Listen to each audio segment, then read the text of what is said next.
Nyakwaramogi Ajuanga osekalo kanyo dakika 20 tok sadek marokinyi makoro nyiso ni wasedonjo e mbaka kata wadwa chako mbaka marwa e chenro mar mbaka oromo kinyi makawuono kama thuon wach mwatwake otudore kod duoko mar ng'anyo. Wang'eyo ni rowere mago mag Gen Z kuom thuolo mar jumbe adek mokalo gisebedo ka giwuok oko mar mondo mi ging'anyo. Mokwongo ne en mano mar nyiso jatend piny Kenya William Ruto mondo kik kala paro mar chiko omenda mahigani. Gino mane jatend piny Kenya winjo bang' ka ng'anyo nosebede marowere nomonjo nyaka od bura mamalo kendo koro jatend piny nogoyo bade pinya mok nochuo koke e paro mar chiko omenda mahigani. Bang' mano rowere bende nowuok oko ka koro gidwaro ni jatend piny Kenya William Ruto ogwe tao kendo nitiere dwaro mopogore opogore kata demands mopogore opogore mar rowere mag Gen Z ne ondiko piny ka gidwaro ni serikal mano mar Kenya Kwanza ochop kare. Bende ne giseyo jatend piny Kenya kuom bedo jalno ma ok wacha diera kata jamriambo kalure ni gigo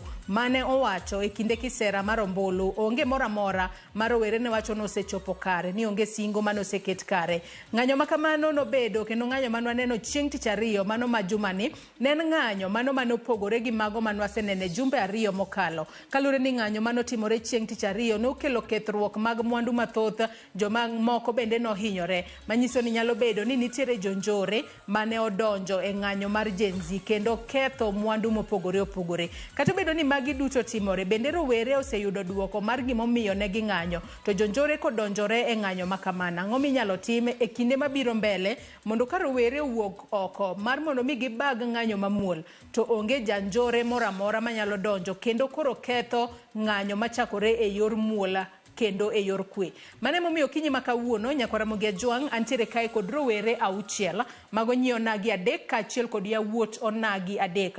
Wadogoyo mbaka mar mondo mi wapenjre ane ni ere kaka wanyalo medo bago ng'anyo e yor kwe to ere kaka inyalo gol jonjore kata jomaundu madonjo e kind jogo mowuok oko mar ng'anyo e yor kwe. To kaka pile in bende Nyakwaramogi Ajuang ok wawi oko e twak marwa. Inyalo tudri kodwa kokale namba mar Facebook ibiro yudowa kokale namba wa mar ote machuok iyudowa 33600 kaka pile mbui maro mar Facebook ibiro yudowa achiel kachiel Ramogi TV X @Ramogi TV.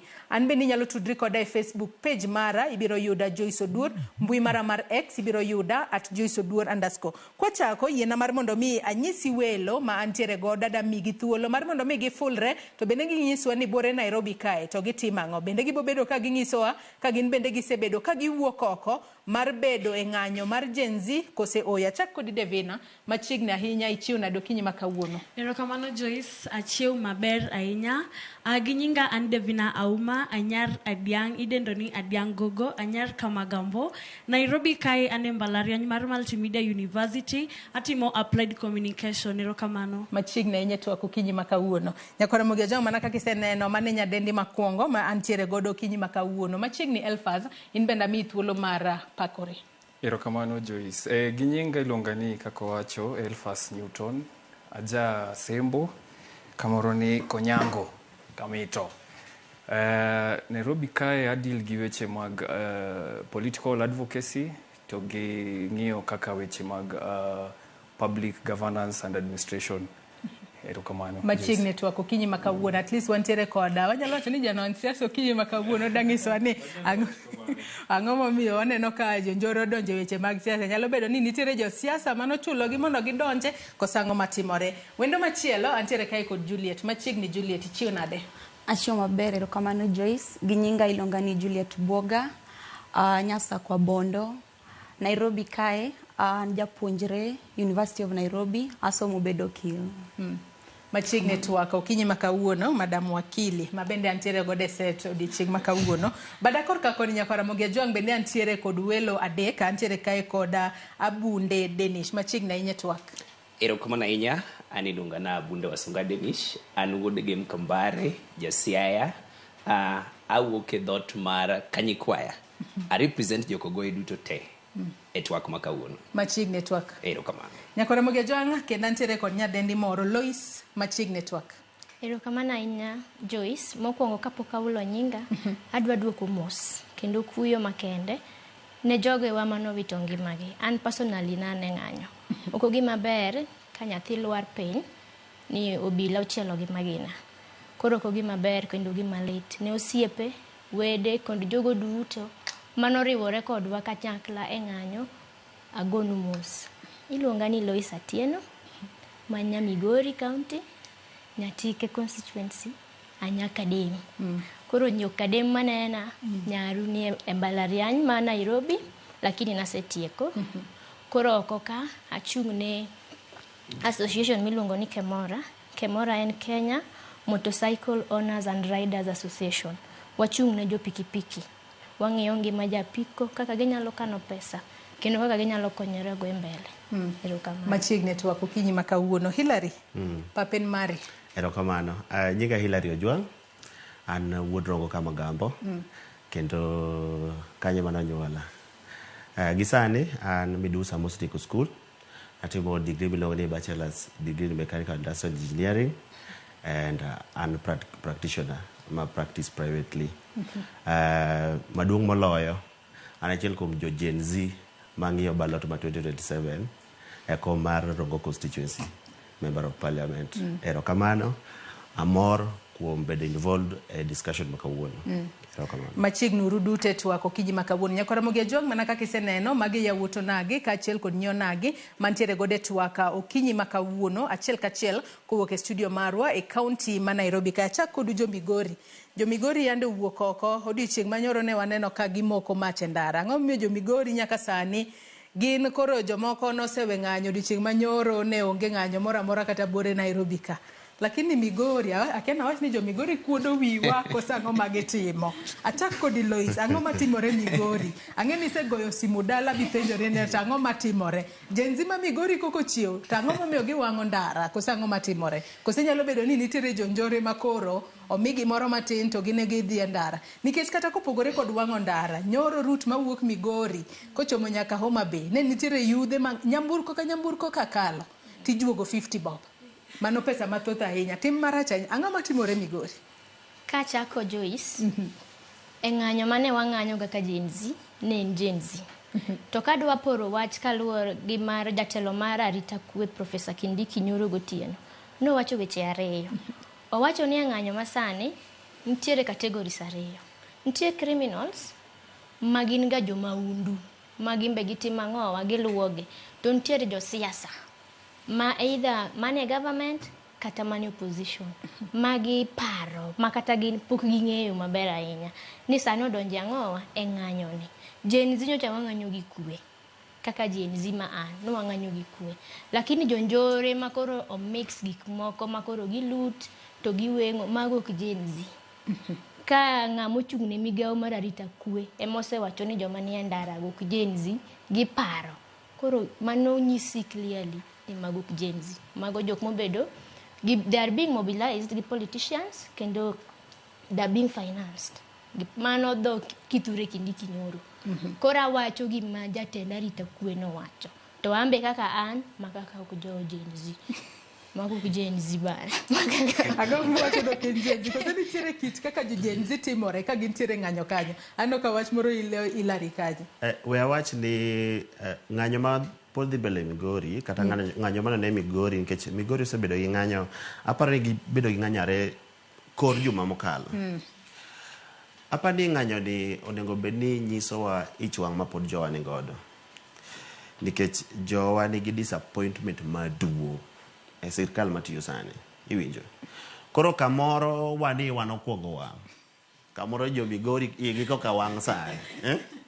But wach maduong' moloyo en ni monego bed ni wakawo en ni gidemonstrate kata ging'anyo e ratiro margi, iwinjo. Maka mana ni nyaka wapuonj jowa, nyaka wasa jowa, nyaka waho jowa, mondo seche ma express yourself, to express yourself e yo ma ok keth gir ng'ato, e yo ma ok keth public infrastructure. Nawinjo kikono jowa ni kik uketh lam. Kik uketho and ng'ato, nikech kinyi dhi nyiepo kanyo, kinyi dhi konyo di kanyo. Koro ich wang' mantiere i jowa, mano to nitiere, nyaka wa appreciate kendo nyaka recognize ni jowa ochwanyore. To ok gin kende, wan kaka ema iwa wang' malich, kaluwore gi policies, kaluwore gi confusion ma sirkal ni god, iwinjo. Koro jo-Migori to ne ng'anyo, an nago simu kata nyoro nawinjo nokora ni jo-Migori ng'anyo, olor ndara, onge activity mane dhi mbele, Rongo, Awendo and other parts, nikech ka onge activity Migori to onge activity in other parts. But an dakwa jowa ma jo-Migori gi jok mane obedo involved ng'anyo ni kane osekon ji ni okwe, ji okwe. To kata king'anyo, kik iketh public infrastructure. Erokamano. Juliet Korkakori bende nyalo nyiso ni bende ni wuok oko mar mondo mi ng'any to ng'anyo mar Gen Z ne mano ma ukwe. Ahinya ng'anyo mano neno chieng' tich ariyo mano juma mokalo mane kapode koka isomo mano finance bill e od bura magiko ne Rowere no donjo nyaka od bura. Ne ng'anyo mar kwe. Gen Z ne oting'o mana wanyalo wacho ni simbe mago mag smartphone ne lwetgi. Nitere mago mane gintiere kod placards mane giting'o. Bende ni wuok oko mar mondo mi ng'any tinya pa nang'o momiyo sani ma koro waneno ka odiochieng' juma ni chieng' tich ariyo kod chieng' tich ang'wen mane waneno nyoro Migori ema koro waneno ka rakruok obedo mapek kod obila, ivunjo dukni, iketho mwandu mathoth. Erokamano. Kwang'iyo mokwongo an nawuok mondo mi adhi e street mondo wadhi wang'any, nikech kwang'iyo mokwongo, kwang'iyo katiba marwa ochiwo ni wan gi ratiro mar wuok oko mondo mi wadhi wang'any. Kendo sama wadhi ng'anyo no, kwang'iyo article 37 e katiba marwa wacho ni wan gi ratiro mar dhi ng'anyo, kendo ng'anyo no onego bed ng'anyo mamuol ma onge gimoro ni wating'o gik manyalo hinyo ng'ato kata kik ji riwre timbe manjore njore. To kwang'iyo ng'anyo kaka nochakre tarik 18 tich ariyo, ne en ng'anyo mamuol kendo nodhi mbele. Kata kwang'iyo ka ji nowuok, yudhe no, ojende no riwore kanyakla, nikech ne giwuok ka giwacho ni ok gidhi yie mondo mi gi allow politicians mondo mi oket pogruok e kindgi. Kendo ne giwuok ka ging'e maber ni gidhi pingo gima ging'eyo. Kata ka josiasa moko ne wuoyo wacho ni ojende wuok oko dhi ng'anyo to gikia gima gidhi ng'anyo. Tiyudo ne giwuok ka ging'e gima ging'anyo, kata ka moko nochung mondo mi owach gima omiyo ong'anyo, to wacho ni an ang'anyo nikech imposition mar tax midwa keti on, for example, oshuru mani dwa kete eco levy. Wacho ni mane omiyo nodhi ng'anyo, nikech the moment magigo osebedo impose, kwang'iyo kata for example koro sanitary towels and the diapers mako osebedo imposed kanyo, sami kelo gi ineno ka most of the time gik mwatiyo godo ka sanitary towels go gia oko. Kwang'iyo kampuni ma loso gi e Kenya kae thoth gi tin, to onge framework moketi mondo mi omed boost the local industries. Koro ineno ka ng'ato nowuok oko, onge gimoro miyo notere kanyo. Koro nwaneno ka ng'anyo ni nokelo ojende kamoro achiel mondo mi oriwre e yo mar siasa. Nyadi mang'eny waneno chien kucho ka ojende no kodich gi weche mag siasa, to bat gini omiyo oyaw pach ojende mondo mi gibed involved e decision making. Koro ne en ng'anyo mamuol, to ka dhi mbele kanyo no ka ng'anyo no bed koro Rowere manini guns kaka nokel mondo mi oketh ng'anyo. To aneno kaka ng'anyo manotimre tarik 4 nwaneno especially Wayaki Way, ino ka guns ne ba kite to polisi onge gima timo. Mano noromo nyisowa ni chieng' man wang'anyo ng'anyo mamuol, vijende no negi, nyithindo mapod tindo. Kendo waneno thoth ji, kwang'iyo report mar the Kenya National Human Rights Commission, waneno ni negichiwo report ni so far joma notho ne gin ji 39. To thoth ji 361 nohinyre. Koro waneno ni chieng' mane ng'anyo ne muol ema polise ne tiyo gi nguvu mondo mi ohiny godo ji. To kane koro politicians o chip in, emineno ka koro ng'anyo nobedo koro matek, nikech ne ginyiewo jomoko mondo mi obi oketh ng'anyo. Kwano ko ken gima ber, nikech wan gi jotelo ma ok wajibika, awach ni jotelo mofuo, gikia gima gitimo e sirikal. Gin gina ni orengo gi haya ji mondo keth biashara mag ji, to nen gima ber ahinya. Koro ng'anyo nen ng'anyo ma kano chakre nen ng'anyo mamuol, kendo ojende no chiwo maono margi kendo gima gidwaro. To nwaneno ka bang'e jatend Kenya marwa no ochuo koke mowacho ni koro kodhi pitisha finance bill nikech osewinjo kwayo mar ji. Kamano. David ne Korkakori bende ni wuok oko mar ng'anyo, to ng'anyo ma kamano ang'eni ne ochakore e yor muolo kendo ne itime e yo makare, nikech kata jomoko kane neno to adiera ni neno ka rowere matindo ema nitiere mbele kacha, nikech nitiere kata sura mag jomoko mano neno gin jogo ma wanyalo wacho ni gin joma wang'eyo kane giwuok kanyo ne gitelo ne ng'anyo, to nitime e yor mamuol, kendo an ok naneno kata Gen Z moro amora koting'o kite. To gino mano buoga kata adiera chieng' tich ariyo nogo nitiere nyaka sanduge mag jomotho mano kel town. To kwang'iyo Gen Zs Kata gi teko mar ting'o sanduku adiera. Teko ungo.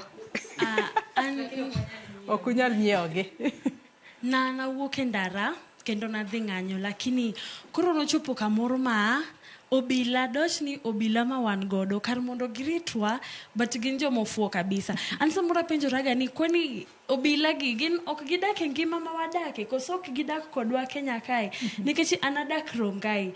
Koro ok anya paro exact day, lakini nitie chieng' mar Rongai ne liet kabisa. Wan watimo very peaceful demonstration, but koro ok dawach ni an kor kakora, ok dawach ni joma ni goons ema ketho gik moko be kendgi kata wan nitiere biashara mineno ni mato mar ng'ane manie siasa ne wayiere to timonwa kama, koro wadwa ni waduoke chien ka en ode to wawang'o.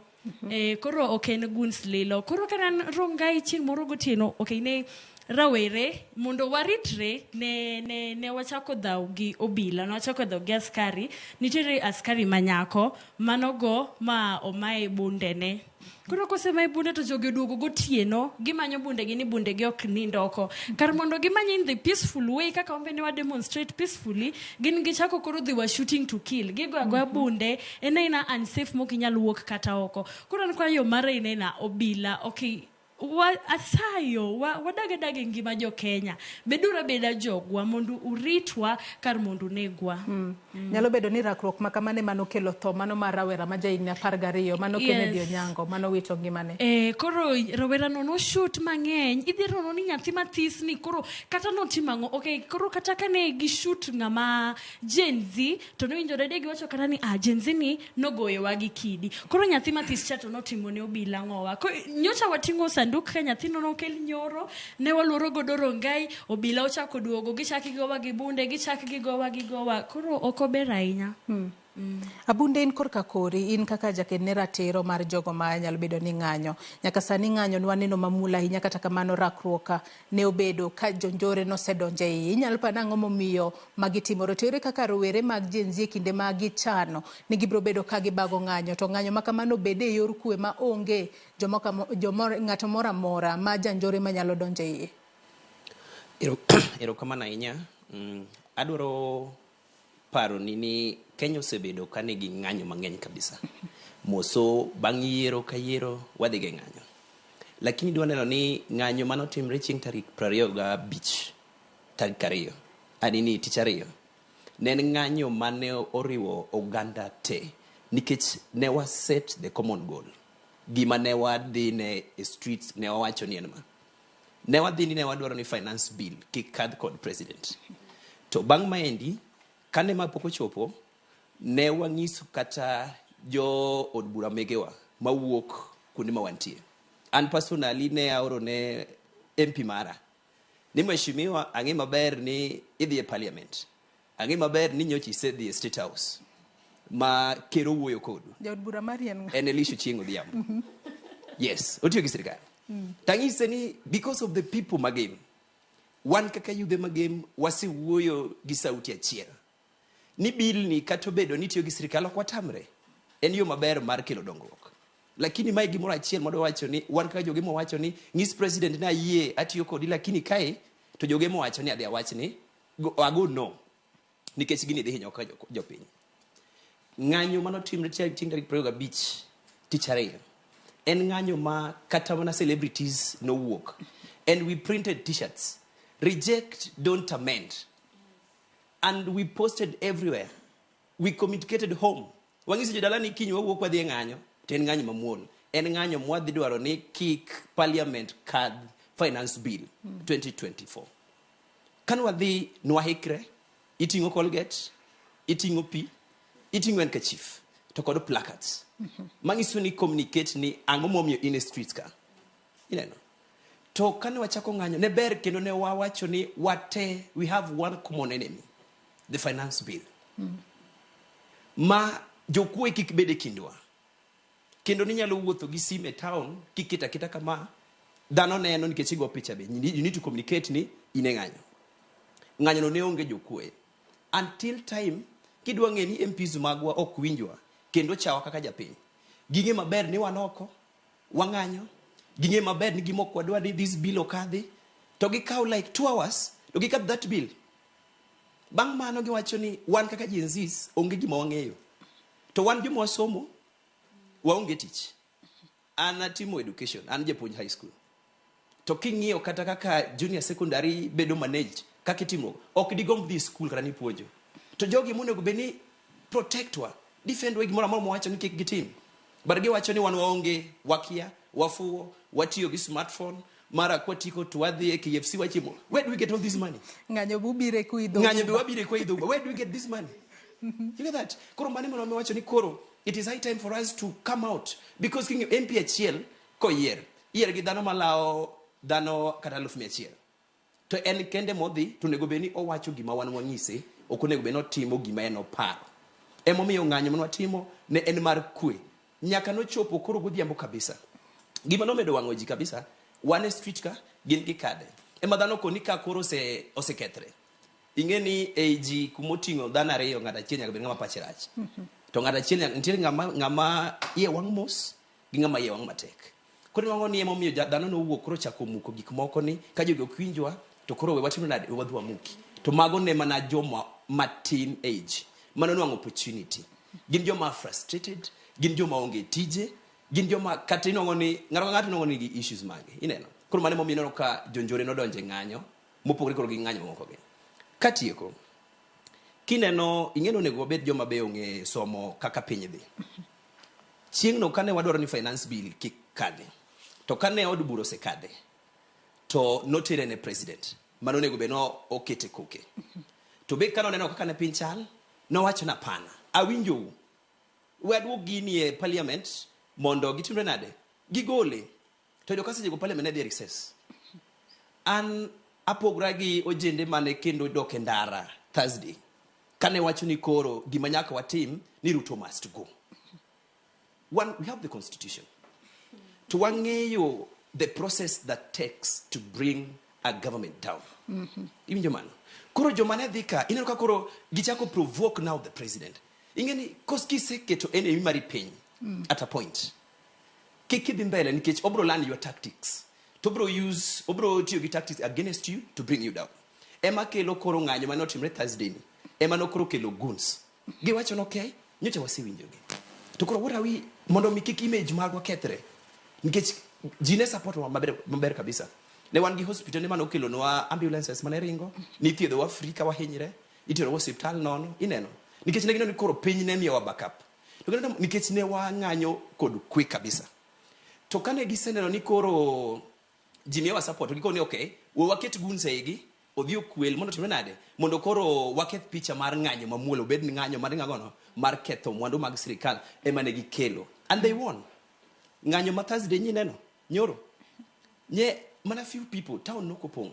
Ero jo mabe eka nyomo, okay? To adwaro wacho Jomigori. They need to communicate to their people that a good dancer know when to leave the stage.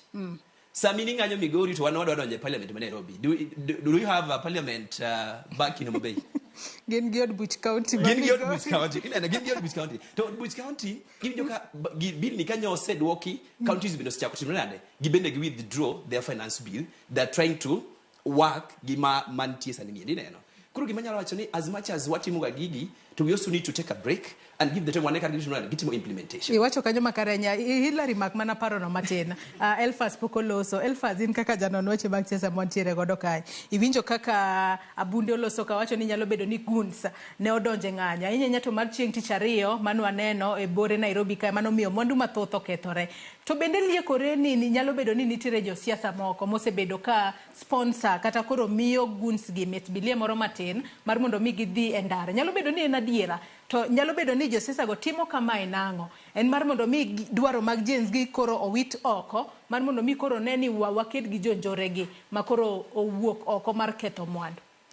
Erokamano Joyce kendo adwana chak mokwongo gi ariw nyaminwa ma Lois kuom goyo mos ne rowere mano lalo ngimagi maandamano mane mar kweni.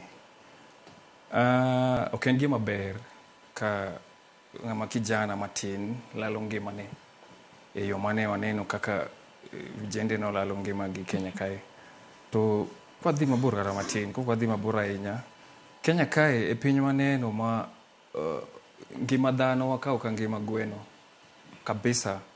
Kichako king'e ang'eya maandamano mosebedo kata ka timre Kenya kae kopogre gi mano timre for the last week ariyo mokalo gi ji ni tho pile kata bang' ombulu mano tim 2022 August nitie joma notho. An gima nyalo wacho en kamae, jo Gen Z notimo gima ber.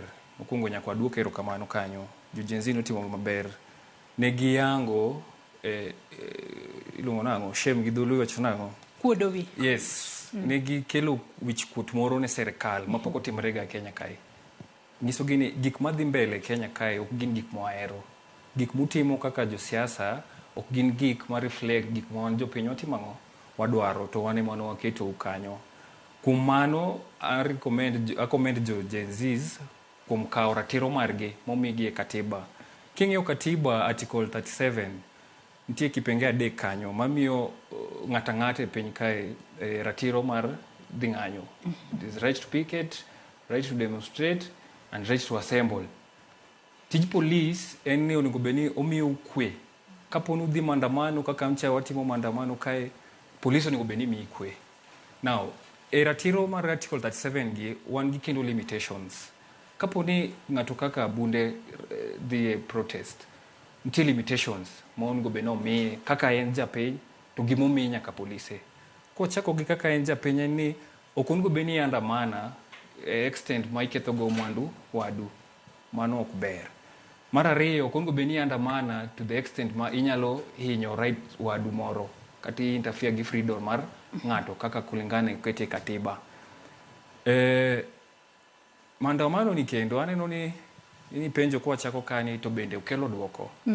Kata kapok wadhi e duoko, ang'o momiyo nyalo bedo ni ochopo kuma koro iseyo josiasa ni ema nyalo bedo ni ochulo guns mar mondo mi oriwre e Gen Z gidhi giketh mwandu mag ji mopogore. Nyalo bedo ni nitiere josiasa moko mane nitiere kod interest ma ok gidwa ni ng'anyo ni ochung', kata bedo no odiochieng' manyoro to nobedo maber nowach ni Gen Z kik wuog oko. Kendo bure Nairobi ka wanyalo wacho ni gik moko nodok e kare, ohelni moko noyaw, chenro mag wuoth bende ne dhi mbele yo makare. Kapok aduoko kanyo Joyce, aneno ka story moro dhi mbele Kenya wakae sani gi weche mag maandamano gi, to ok adwa ni wa lose picture mantie. We need a clean up of the system. Aneno ka weche njore sana dwa donjo e weche kaka ji no andamana ka dwaro mondo lokruok obede e serikal. Aneno ka wadwa ni wa focus ahinya e jonjore gi. To gimantie ma kata serikal, cabinet secretary Kithure Kindiki ne ntie studio nyoro. Previously on Wednesday Duale ne ntie studio, to gitene giwacho mano kata ni an mawacho ne giwacho ni ntie ingeni kizungu wacho gani, in every chaos there's opportunity. Ntie jomoko mane o hijack gini mo nitie kata clip moro ne ringo viral, jomoko dhi demand pesa ni ne gisebiro andamana gidwaro pesa mondo chulgi oduokne gi pesa. Koro yes, it's true whether it's proven, but wawuoyo gi gima serikal wacho. Both the interior and the defense minister no work on record ka wacho ni ntie josiasa moko mano donjo momiyo jo vijende moko pesa mondo okel picha marach e mar maandamano. Actually kata nyoro kini winjo coast leaders kane wuoyo jo dinde mochung' ne Muslim, iyudo ni ng'ato wacho ni wan onge wach gi maandamano, vijende kendo wamor gi protest gi maandamano makwe, but gimoko adwa ni uketho gik ji, gik moko adwa ni vijende oketh gik ji, but wan waonge wach gi maandamano. To kuom joma ketho gik ji gi, en true ibo yudo ni politician no play part kanyo mar chulo gi mondo gitim ang'o, gikel nying marach ma maandamano maber ni nochako. Kichako kata first week mar maandamano manochakre, ng'ato kaka for example Rex Masai en ngamane first week mar Tuesday mar maandamano ng'ane wito kidi jinen mana gi simbe gi handkerchief gi water bottle, to nogoe bunde gotieno ka en ng'ama ringo oseloko nyaka teke dhiga matin tu atieki. Nyoro CS ma interior ne wacho ni gisemako almost 1009 people Kenya mangima, jore mano donjo ewe maandamano mar kwe. Mano gima ber. You see, in Kenya wan piny mwadil gi rule of law. Kane nitie jonjore ma sirikal nong'eyo nodonjo, kata josiasa ma giwachogo, oningo makgi ketgi e sheria.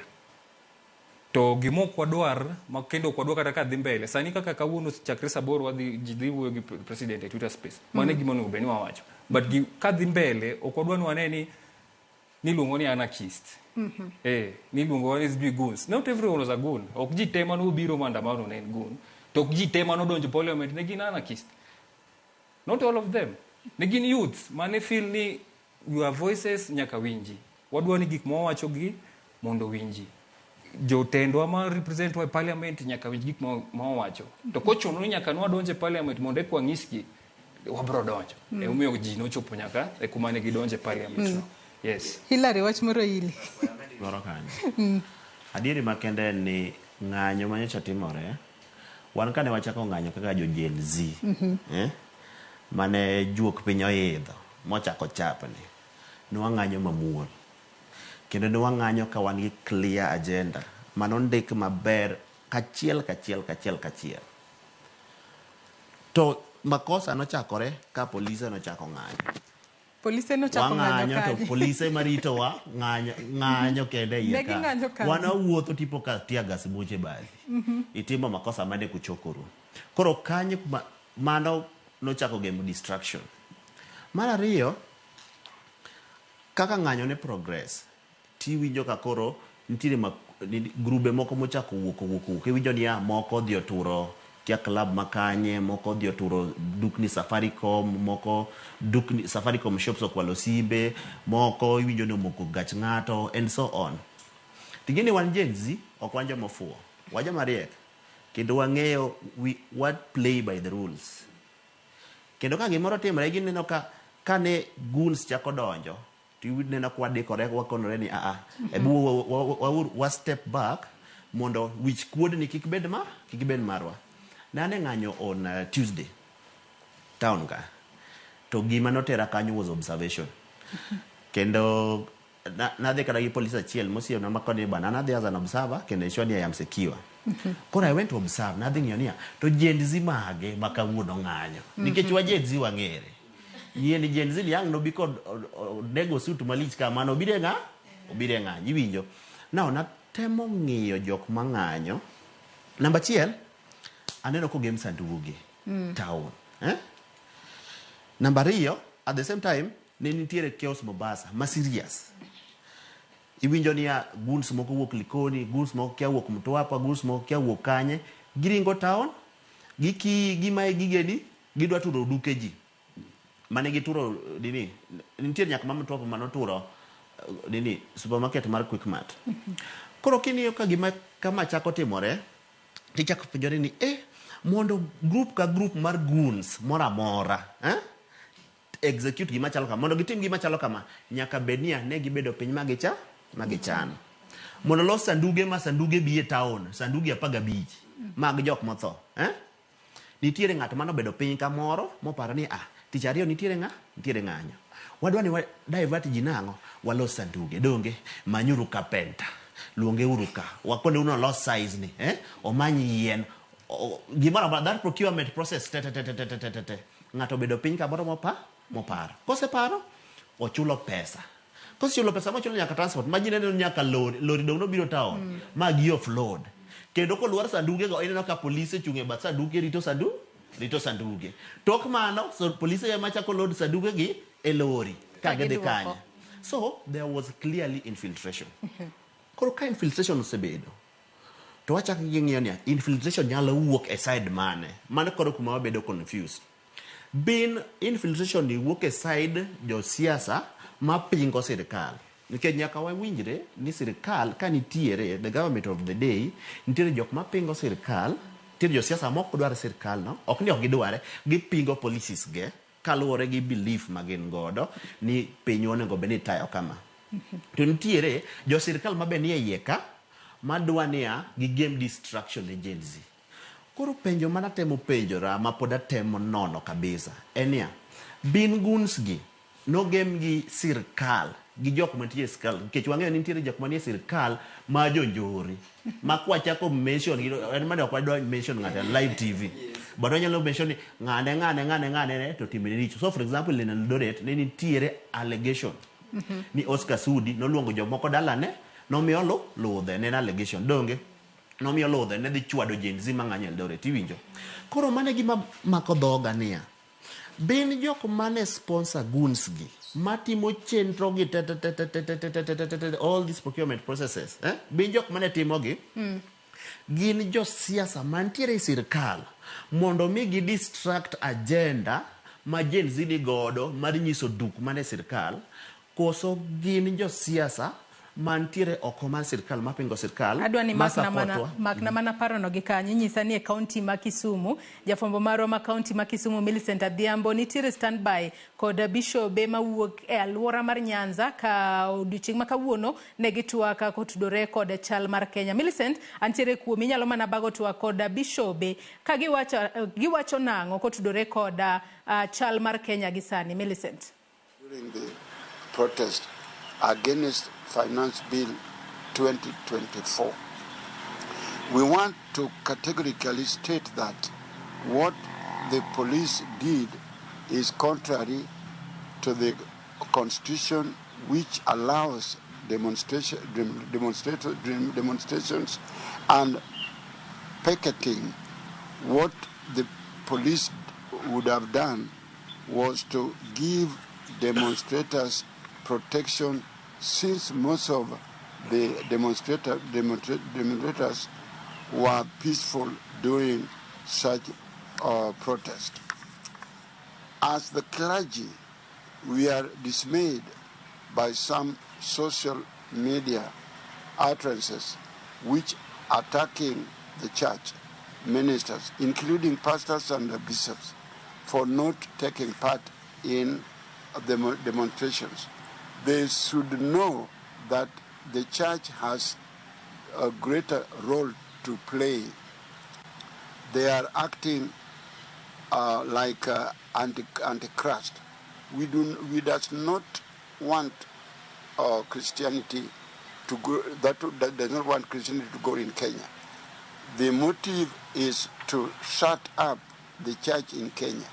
Church is the government of God. At the beginning of the peaceful demonstrations, no governor, senator, members of the parliament, and members of the county assembly took part in such, include praying for peace to prevail in the nation and asking God's protection to the Gen Zs who have been peacefully demonstrating against the Finance Bill 2024, which the President himself has since withdrawn. If at all there are a section of clergy who have visited the State House to meet the President over some issues that we are not privy to, then that had been their own arrangement and did not include the entire clergy in the county, even the people who are complaining about the church to be closed. Let them face directly the clergy who visited the State House, since they are well known to them. Let them not deal with the church en masse. It should be clear that the entire church has not gone to bed with the state. It is not right for some people taking advantage and warning the church that they will go and visit the church this Sunday, July 7th. No, to destabilize the church services on that day in the name of celebrating Sabasaba Day. We are appealing to our youth across the country, especially those in Siaya, Kisumu, Homa Bay, Migori, Kisii, Nyamira, and the entire nation of Kenya, not to destroy our infrastructure. That includes buildings, roads, vehicles, among other amenities. We want to tell our youth not to engage in acts of lawlessness by taking advantage of the peaceful protest where some have robbed innocent Kenyans who goes on their daily business. The people who have ill motive against the Gen Zs are the enemies of Kenyans. They are portraying Gen Zs to be bad people, and in actual sense, they are the people robbing innocent Kenyans. If they continue with such activities, it tells investors that Kenya is not a good place for doing business, since there is no safety for investment. And let me say that the goons that I've had the government officials and other people and other stakeholders mentioning the goons were among the protesters. Let me say this. The goons, the government should know the goons, and you find that they are not arresting the goons, and they are not shooting the goons, and they are shooting the Gen Zs, the young people. And if they know that the goons are present amongst the young people, what are they doing with it? They should attack, they should arrest the goons. And they are mentioning the goons. Where are they? If they know them, they should arrest them and they should shoot them. But not our people, because the Gen Zs are the children, are our children. They are the children of pastors, the bishops, the churches, and the members of the churches. So they are our members. We need to be very careful, and the government should go for the goons and arrest the goons instead of destroying the properties and the things and the shops of the innocent Kenyans. The Lord bless you as we go forward to be together and to join hands together. The clergy in this region are not bearing together with the government. Let me say it clearly. We have not gone to the State House. We've not looked for anything. We've been struggling with our churches. And we don't even have Arambes in our churches. They never come. Let us focus and see and protect our children. It is sad to see our children being killed. And it's very, very sad if you see them, the way the police is killing their innocent young people. It's very, very sad. God bless Kenya.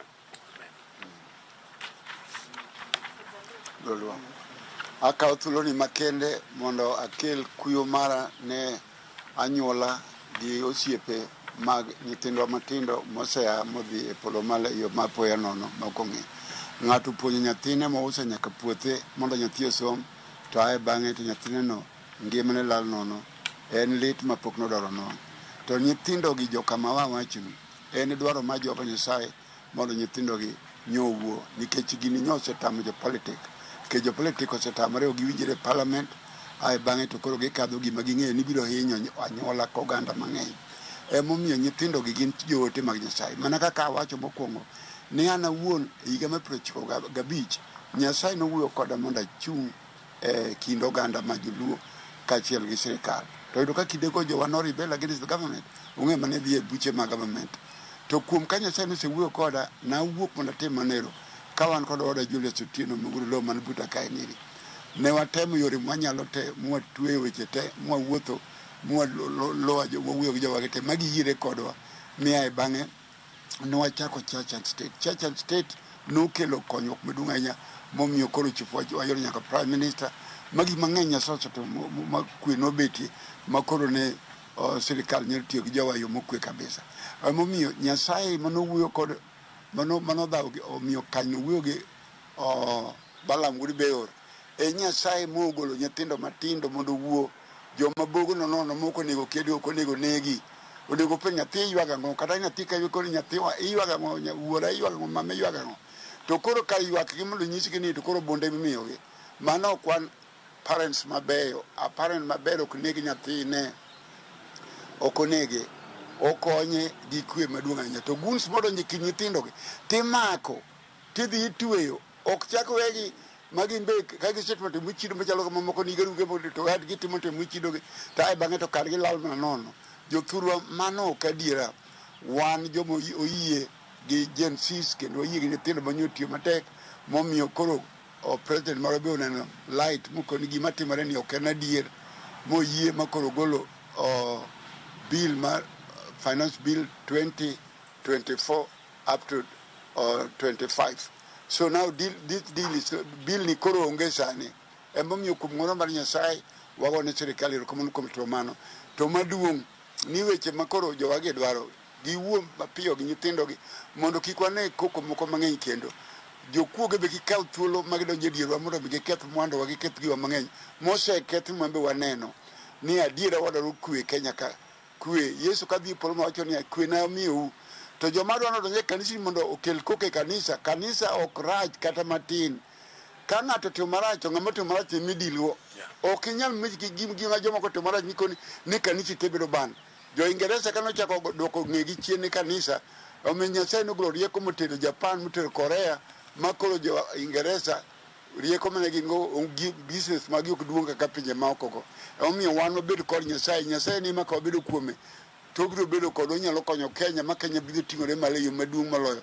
An Nyasaye ok anyal kwero, to be ok anyal kwero ni ok an jalemo. An jalemo nyaka chieng' atho adhi e polo malo. Ni an ng'at mowar mopong' gi teko mar maler, ma jatich Nyasaye mamalo chutho. Mano ok anyal loko. To Gen Z gin nyithindwa kendo waherogi kendo wagenogi. To joma dwa lokore ni Gen Z to gidwa dhi e kanisa. Kanisa ok kam kar lweny. Kanisa en kama ilame Nyasaye. Mi Nyasaye wuoyo kod Daudi wuod Jesse. To wuoyo kod Solomon wuod Daudi ni. Kanisa ni maka chandruok omako piny ni dera. To kanisa ma ji biro te ma ji ywake. To ka kanisa bisa kelo ni miro kele weche mag siasa. Onge nikech wan be ok wayie ni Nyasaye wuoyo e kanisa ni wa. Wasebedo kwe maonge weche moko. Ka gibiro to walamne kalama to gidhi. To onge ni watimo kodgi lweny kata giyenye kanisa. Mano onge. Omiyo kik ng'ato wuog ni dhi e kanisa ni dhi ketho kanisa mar Nyasaye. Kung'e joma timo tim maricho kuma kata ungo gi chich. Joge modhigo to udhi uwuogo to gibiro dhi nyiso gimomiyo ne gidhi e State House gi gima gidwaro. To gima yoma mag keto ni koro ni ji dhi ketho kanisa te mano ok adier. Wadagi ka jodolo mag Nyasaye wadagi. Nyasaye ogwedh Kenya. Erokamano. Gima nyalo medo wacho en ni State House onge kanisa. Kanisa nitiere oko. Obed jasiasa, obed president, onego bi e kanisa. To bishops madhi e State House ging'ere kendgi kendo jo State House go be ong'eyogi ni kod their records. Ugiwek riewo ji en mass ni jomoko odhi e State House. Wan pok wadhi e State House nyaka nene kendo wan gi guma Nyasaye gwedhowago mwachamo. Emomiyo kik riwwa ni wadhi e State House. Wan walemo gi dhierwa kod mewa kaka Nyasaye ogwedhowa. Bende adwa wacho ni sirikal nikech gisiko giwacho ni ging'eyo jok mano o finance the Gen Zs. Ang'o mondo gidhi makogi mondo giwewa kod kwe mondo Kenya oduog kaka nyocha ringo kare. Ok wadwa mondo oluo kuomwa wach. Jotelo gin kod national intelligence ni kanyo, DCI ni kanyo, police ni kanyo. Giwek riwo ji ni ging'eyo to jogo ang'o mondo gi ka jogo ni e Kenya gidhi makgi mondo giwek nego nyithindo ma very innocent. Mani momiyo wan jolemo ma Nyanza wacho ni pok wadhi State House. Jo State House kadwarowa obi e kanisa. State House en od president do en piny to dala ng'ato kidhi lemie. Koro wan manego me wanyalo wacho kaka Nyanza Council of Church Leaders. Erokamano. Ahora medo gimoro wach ma gweno wagi osewacho. Wa appeal ne joma demonstrate. Wan kodgi 100%. To wakwayo ni wan kaka jo Nyanza wasechandore ni roads mawa. Wasebedo oko mana machiegni gi ema Nyasaye nokonyowa wayudo good roads. Ndalogi eka koro wanyicha wayudo good buildings kata mag sirikal. Wakwayo ni jowadwa ma demonstrate peacefully kik wawang' nderni wa. Kech nderni wago ok gin mag joka. Gin mana wan kwasewang'ogi to wan ema wabro ringe gi pikipiki, wan ema wabro ringe gi mtokni wa. Kik wawang' gigewa waketh mtokni wa. Kik waketh gik ma development moseketi e yorewa. Wakwayo kuom ng'uono. Mar ariyo, nyithindwa ma chieng' demonstration to geng'o wang'a yo ni mondo kik gimoro amora timre ni gikwaye pesa. Kanyo bende wakwayo kaka kanisa ni nyithindwa mondo otim demonstration e yo makare. Wan kodgi walemonegi kachiel. Erokamano. Erokamano. On top of that, Nyakwara Mugajang mana kakineno mago bishobe mawuoka e kanise mayudore gwengego mag Nyanza kanyaka sani gikwedo jowetegi kata bishobe mag kanise mamoko mayande odhi e kar jot mar jatend piny Kenya manobore Nairobi kata State House bore Nairobi kaka giwacho ni ok en gino makare onge kanisa mora State House ma bishobe onego bed ni dhiye gikwedo okang' makamano ka giwacho ni ginto ne ok gidhi e kar jot mar piny Kenya kanyaka sani bende koro ginyiso jenzis ni ka giwuok oko to ging'anye e yo mamuol bende gikwede okang' mamalo jonjore mane odonjo e ng'anyo mag jenzi ma bende ne omiyo mwandu mathoth okethore kendo joma ng'eny nohinyore. Nyakwara Mugajang chenro makamano kata twak makamano timore achiel kachiel e kaunti ma Kisumu kendo jafwambo marwa Millicent Adhiambo nitiere kuro obro bedo kokelonwa matut e weche manyien mamoko mag odiochieng' makawuono. Yiena mar mondo mi akaw yueyo madundo gi sani bang' yueyo aduogo adhi mbele kod mbaka mwagoyo kod jenzis e studio ka kik idhi mabor.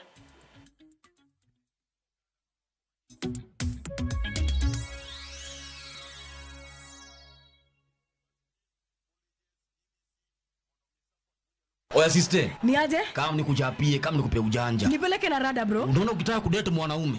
Uko single wewe? Niko single mbaya. Nipeleke na rada. Angalia timu mtu ana support. Why? For example, mtu wa Manchester United. Usidate huo chali. Huo ni mtu wa past glory. Huo zake ni kukudishia kama nilikuwaga. Mimi town ilikuwa inanijua. Unapenda kutuingia brother. Kwenda toka hapa. Hadi ndado lipiga. Toka hapa. Dial *811 344 hash to get mtu wa past glory.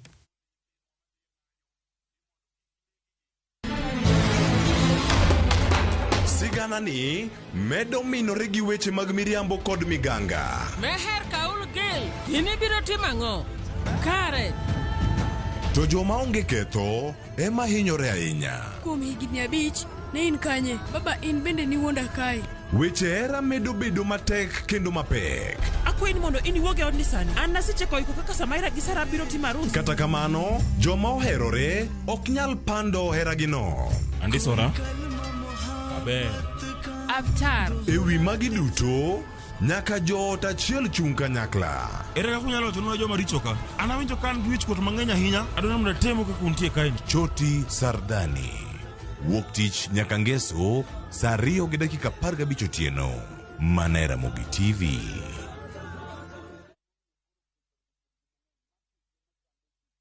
They never had a pretty girl from Ikrine thumbe manyien.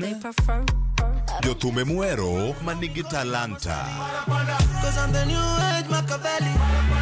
Winj thumbe gi timakri gi herano mar thum. Pado manyien e kama kinde mabiro mar thum chakore. Kik ngolo mora mora ma ogo mamit bai. Pado manyien wuok tich nyaka tich abich chakre saa 5 onyango. Mana Ramogi TV.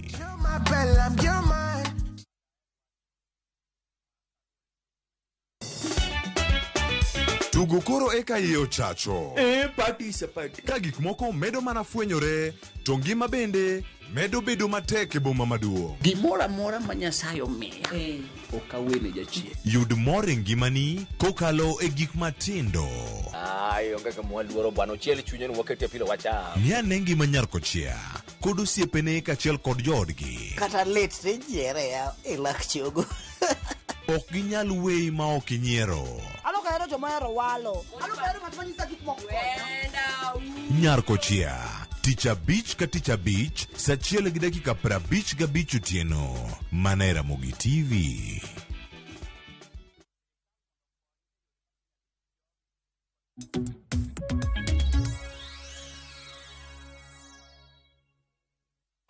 Machiegni kendo Nyakwara Mugajang kendo erokamano ahinya kuom bedo kodwa ka wadhi mbele kod twak marwa e chenro mar mbako romo okinyi makawuono.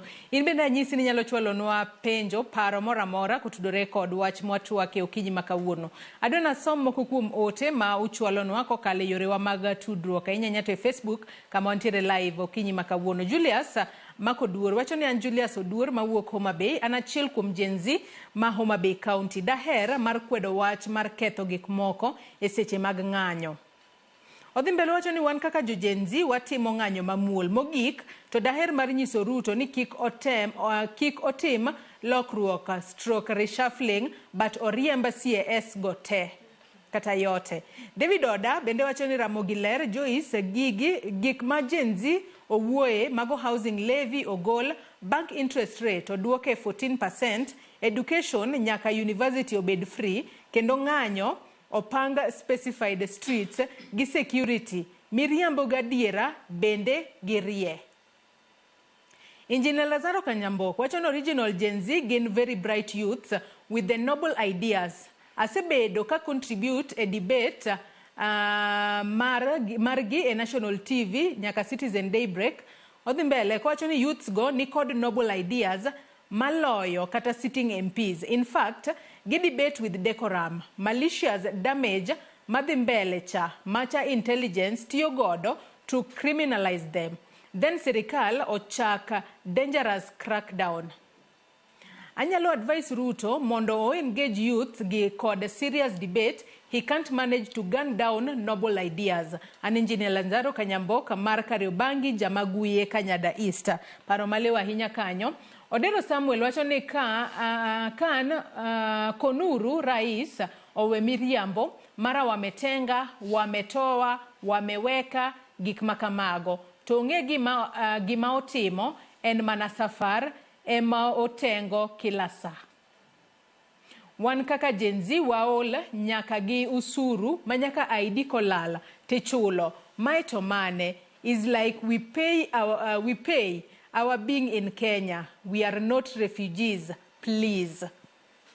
Caroline wacho ni mano Caroline ka wuok Gemiala wacho ni gini jo siasa ong'eyo maber tusiende mbali. Ruto himself said that we will regret for rejecting the finance bill. Let truth be told, the adding of salary of state official was to help them facilitate the goons indirectly. Omera Mr. President awache kutupima bangi. Magoma na moko kuom paro mag joneno magwa. Janeno moro bende wacho ni ng'anyo to ber nikech Ruto oketho Kenya. Ruto ohero makonyo familia ne kende. Ngima jo Kenya okobadhe kata matin. Emomiyo ochulo jo maundu pesa mang'eny mondo oketh ng'anyo mar Gen Z nikech oneno wich kuota. Pinje te neno Kenya. Ruto oketho nying Kenya wa. Mago mana moko kuom ote ma joneno magwa chwalo kinyi makawuono kokale yore waduto te mag tudruok. Med chwalo ote makamago abo bedo kasomo gi achiel kachiel ka wadhi mbele kod twak marwa okinyi makawuono. Adwa nadhi mbele kod twak marwa okinyi makawuono. Hilary ang'adi ka nitiere wach miwacho. Adwa nitieke mana mapiyo piyo. Kaeto Lois bende bongiso ani nyaka sani nyaka ng'anyo ne chaki. Bende nitiere gigo ma useneno ka sirikal otemo rieyo kose podi. Ibo bed kirieyo gi odiochieng' makawuono e kinde mar Rowere bro bedo ka twak kod jatend pinye X. Gima nadhi mbele gi wacho, mokwongo we ayiera gi Lazaro Kanyambok. Mowacho ni Gen Z gin jok ma nigi oldendo gi dho ngere ni noble ideas. Gi dholuo wan jok ma pachgi lew kabisa. Omiyo ka wawuok oko ne wang'anyo, to ok wang'any ka joneko moko mowuok kamoro nono. Wang'anyo kaluwore gi situation mwaneno, okang' ma wantiere kaka oganda sani, okang' ma wayae mwaneno ka jonyuolwa nokale, gi okang' mane gi kuma wadwa dhiye. Na wacho niya, ka nineno jonjore e ng'anyo mar Gen Z, mano nitiere jok mowuok oko.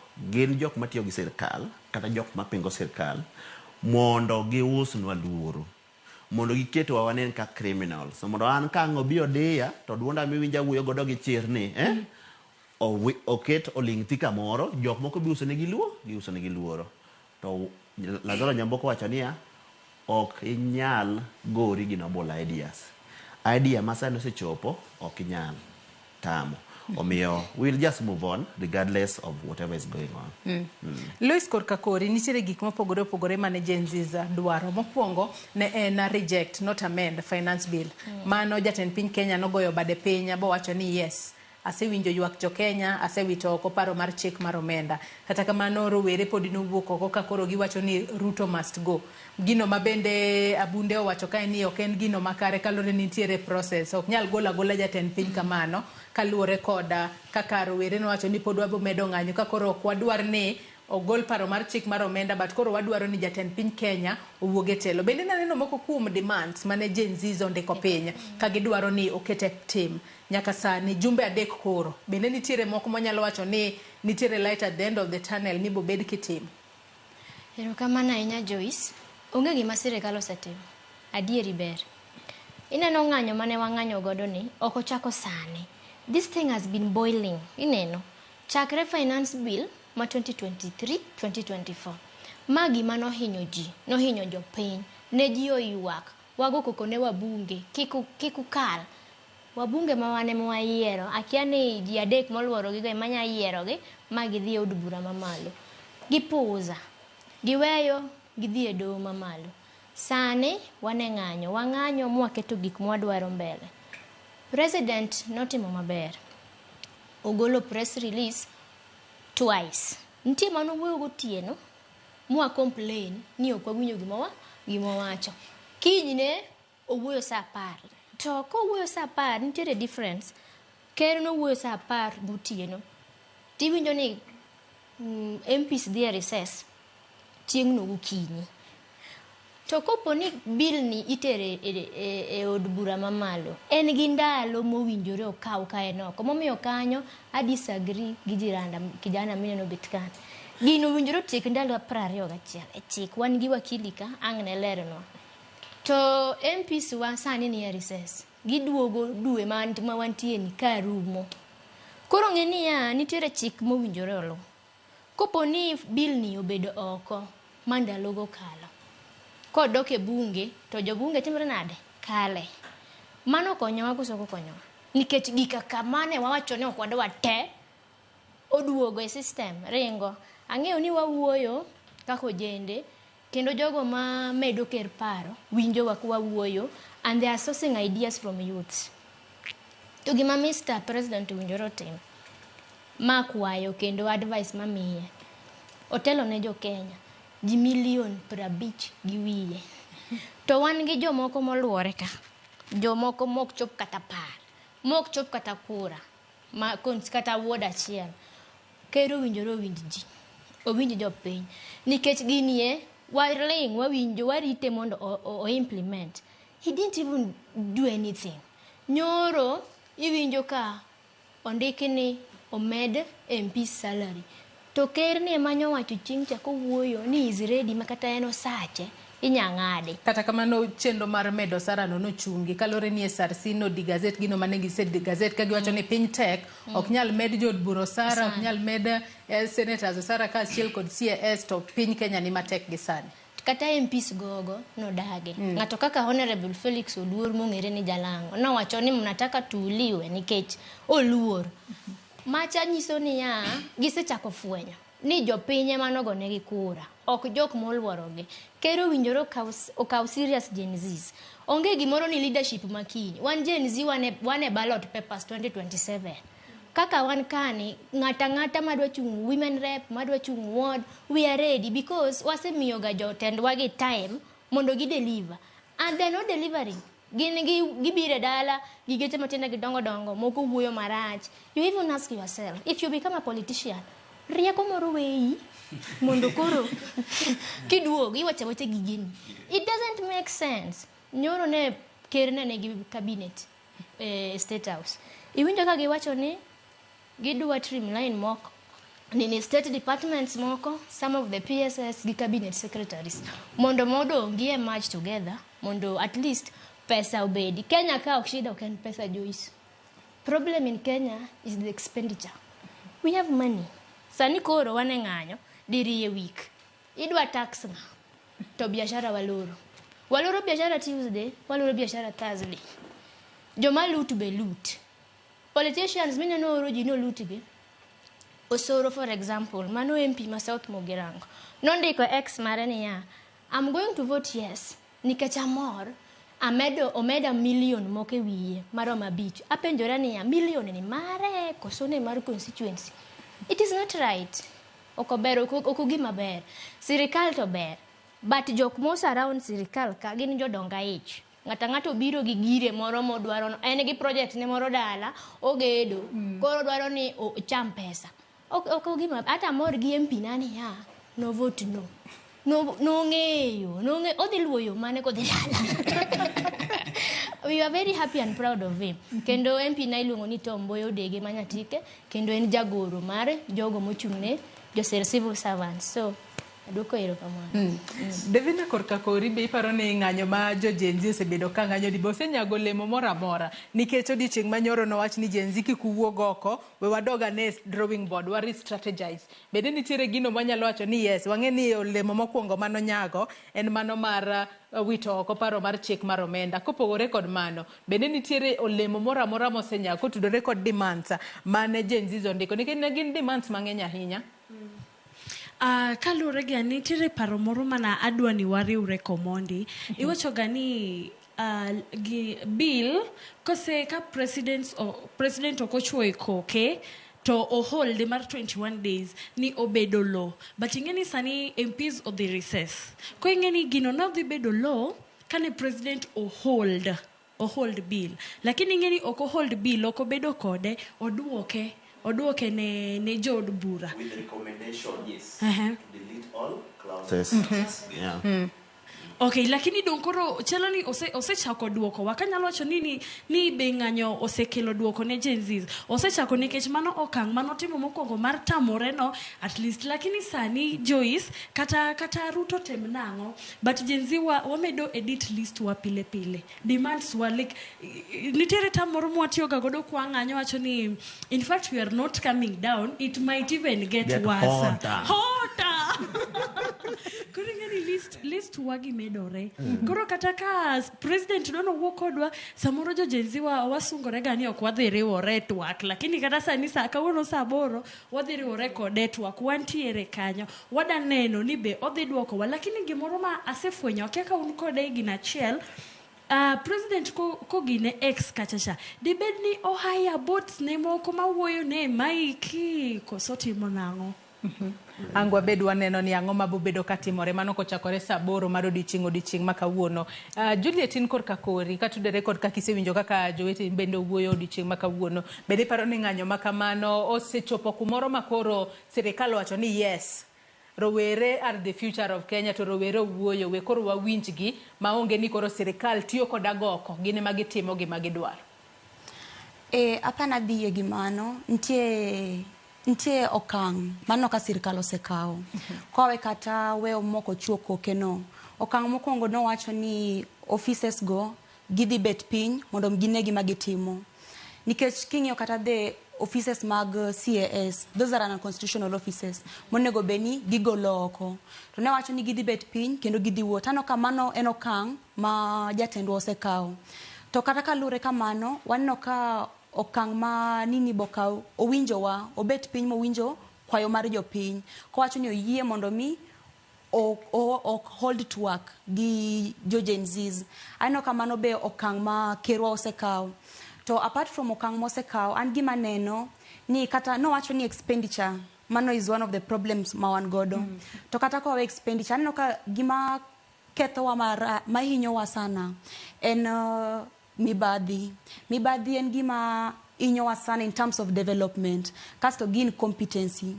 Joma oket etelo iyudo ka MPs mwayiero. Article 1 mar katiba mar wacho ni sovereign power no or belong to the people. Mamano it can either be exercised directly or indirectly through their representatives. To iyudo ka jomwa yiero mondo mi odhi otelnwa kuro MPs ugo. Iyudo ka moko wacho ni en party mare emano miyo yudo obedo kanyo. Koro eno di pay allegiance ne ker marwa gi party mare. Ko ineno kamano be pose a challenge kumo. Ko waduga penjere niya nto karanganwa yiero mondo mi odhi o air ideas marwa gi. Tiyodo ka en nini mare it's like gin obsession about the president instead of they represent ideas kod agendas mag jopiny. Another thing kwang'iyo kor migepe mopogre onego yier ji jomo ikete migepe go For example, wangi kata nini, the CS mar health, onego kao kata daktari, ya mondo mi position. Like omiji monge niya, odi understand mahitaji mar ji kanyo. Ok ni dwa kao ngamo osomo kia nango, idikete ministry mar roads. Oko elewa kata anything to do with roads. There's a time at TAS mar, I think education, there's something to do with education. Wachoni, because of the nini of the finance bill, makoro jitam reno, there is onge nini, jopunjok they made close to 100,000. Kori penjiri niya, salary mar MP is very high, kata MP moko somo. Makia kata chieng swearing in mare, okonyal kata somo gimondik neno. To already that MP earn pesa mar 1,700, close to that figure.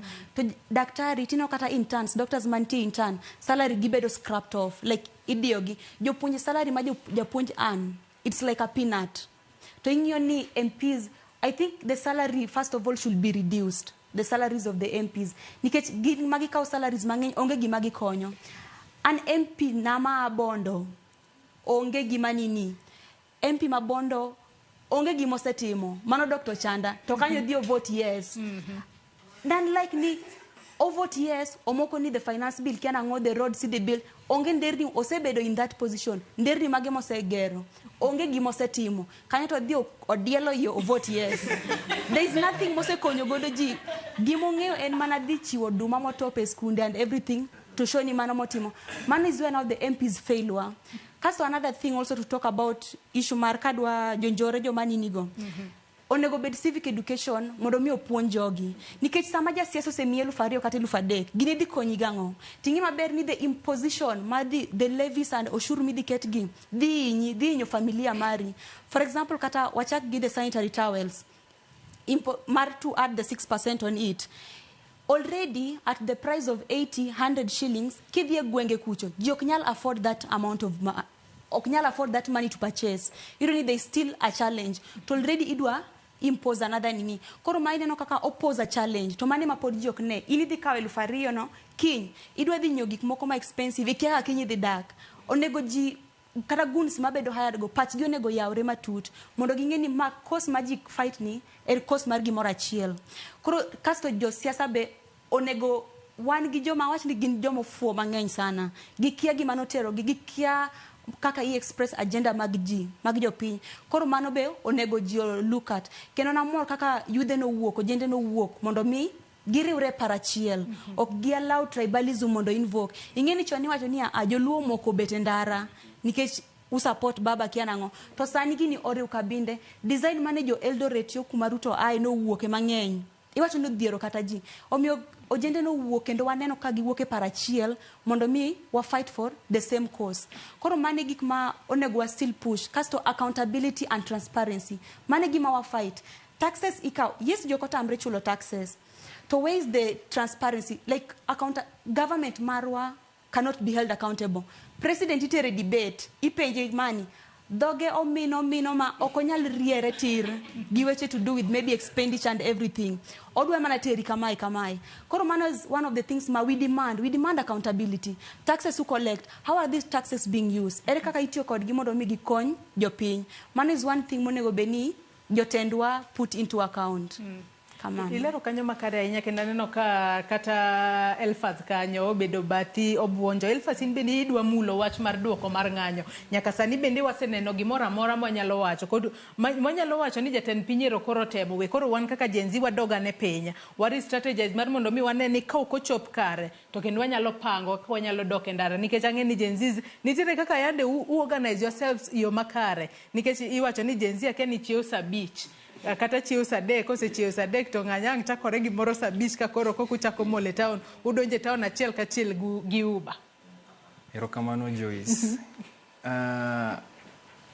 Itie kwa ng'iyo an somo history to siasa kidwa ng'eyo maybe gima nyalo timre mbele, we learn from history. Ing'iyo gik mosetimre chien kanyo to inyalo log nade ka jidhi mbele. Ng'anyo ni ogolo gik moko mang'eny sana. Oyango gik moko monego beni loso Kenya kae.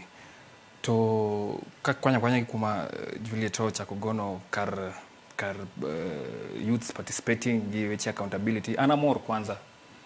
Ka conversation ni like 5 years ago gimoro 2022 2021 or even 10 years ago ne en gima tek sana mondo yud ni ng'ama rawere nyalo bet kaka wabet ni to wawuoye weche monego bed ni konyowa kaka joma tindo e piny kae.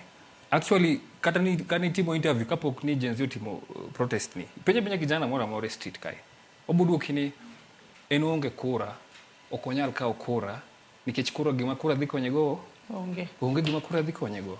Wachopo kanyo nade mang'ama tin ma pod nigi higni moko mabore mar dak e piny ni o lose hope ma en okoni en okodwa dhi go kura nikech jasiasa ok konye nitie dhuro moro biro ni choth ber sama ubiro campaign no watiekre omiya no odhi kuma odhi kata kodhi lalo odhi olal but wachako conversation moro ni kuma intie no anima keti to vijende be chako realize ni is only through political action gi goodwill ema nyalo konyo issues wa mag joma chando kaka Kenya wakae.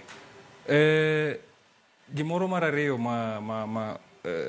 ipenjo kabe maandamano osekelo duoko. Yes, an gi kora neno ni to some extent odio the right buttons.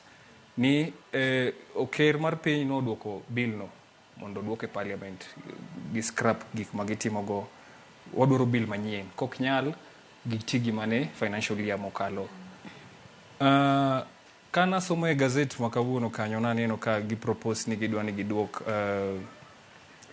number of ministries MDS to sizable numbers like ministry ne giwacho ni gidwa ni giduok nyaka 15 the constitution to 14 but ne giduok nyaka 15 gidwa ni gigol reduce numbers mag PSS obed number gimaja other departments naneno ka pod gidwa ni gichung pod giwe ministry mar irrigation livestock and fishing.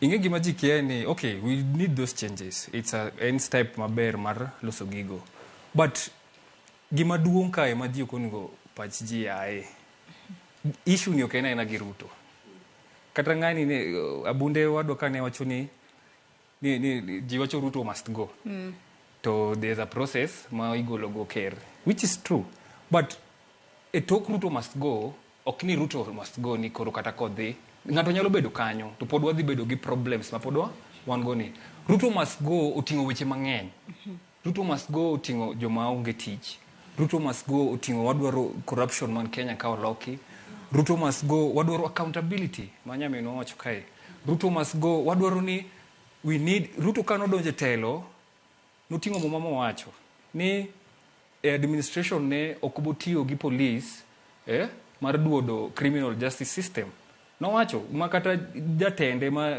rigiji no chung nenen mo Kasarani mo wacho ni serikal Uhuru no chande but ong'wono negi ineno to dhi mbele okboti gi police yo maraj mar adek mogik maandamano ni aneno ka odhi miyo wabe space mar wacho gik moko especially rules of engagement mag police sani piny olony kabisa and ka piny olony nyiso ni we need some rules clear fine print mag engagement mag police gi jopiny king'iyo article 244 mar katiba marwa National Police Service nitie kaka oketo maler kanyo kaka police onego beni interact gi jopiny to build trust to in all okay before kata chop to article 244 one article 232 the core principles and values mag public servant nitie gima kanyo ma stick ahinya king'iyo those two articles one in professionalism and discipline as a public servant you have to be professional you have to be disciplined as a public servant you have to be accountable gin gik mantie constitution 232 gik man mawacho public servant has to be responsive prompt and effective nyaka bedi kidhie 244 be gichiwo as a police officer onego beni ki handle the ratiro mag jopiny on giti kulingana gi chik okonego beni tiyo gi magina oko mar chik there those nini aya kidogi medo nitie report moro mar Maraga nomi mondo giger mondo tim mar police reforms nyaka mag prisons kisomo recommendations man kanyo it still repeats the same thing police officers make nyaka bed professional nyaka gibed professional and discipline to report no commission mar Maraga no ne temo access one thing then excessive use of firearms mag police professionalism corruption nepotism in the forces. To moloyo ne gidwaro wabed gi leaders e police system ma nyalo provide good leadership kulingana with the changing times. There was a rationale there ni nochiwo ni sani no recommend ni police onego bed hired gi C+. Onego ket C+ ma police mano ngiso nango. Ngiso ni we want to attract joma professional e service mar police. Ingeni jenzi ko biro ni ene protest te mana gi simu gi pi. To police wa Kenya ka nyoro katangani ne woyo the former police spokesman Charles Owino ni police wa Kenya ka ungiyo gani kanti protest, the first thing they'll tell you to talk any disperse. The second thing they'll lobby the tear gas. The third thing they lose scalps to come and beat you mundu wog kanyo. And that's not the way. Koro jajenzima ochu anonge gimatimo idwa go yara ne gawa dong jinotho.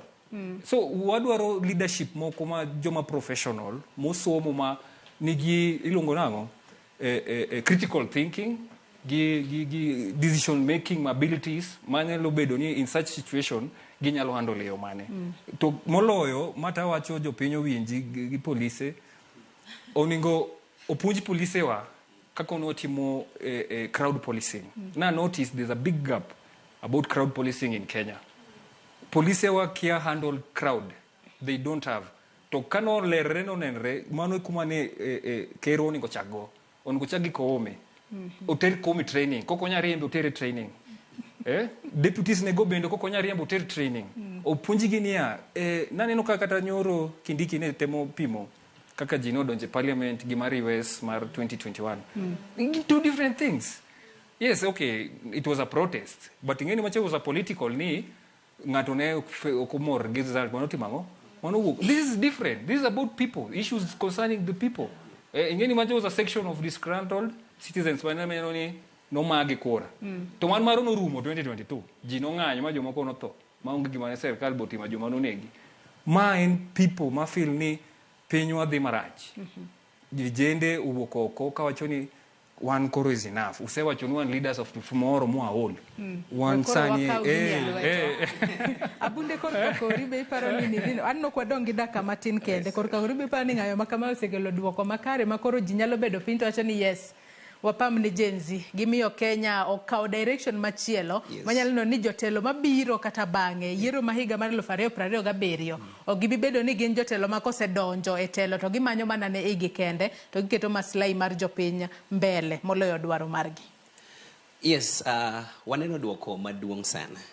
Though wan gik mang'eny monego beni pod waluwo waneno ni idhi chop kare. But ginyaka sani waseneno kaka sirikal en. Ng'anyo ni nyo wacho nwa kata ni sirikal bendo koriure ok ni kanyachiel. Ng'anyo ni president nyocha ka ne interview ni winjo ko wacho ko penje ka bende nitiere gimolan. To wacho ni o regret sana ni finance bill oduoki. In fact pod owinjo malit sana. But wacho ni maybe team mare mar communication emo fail. To gini biro nade. Ingeno kanyal bedo ni ang'eyo gi president. I've gone through this finance bill. But samadi ne japiny kaka MP, gimadwa nyiso japiny, in fact my MP, manyaka wachne, because between MP gi an, en ni asewa miye mandate, mar mondo miyo telno. Sorry. But anawuon, I can speak, kamuwe nyaluwe. Bang kata osedhi mokadho bill ni mokwongo. Ne wacho ni kik gidhi e kanisni. But boldly went to church. To nyiso jo church ni an kanyo cha wuok ji Dubai. Aduogo Kenya ka.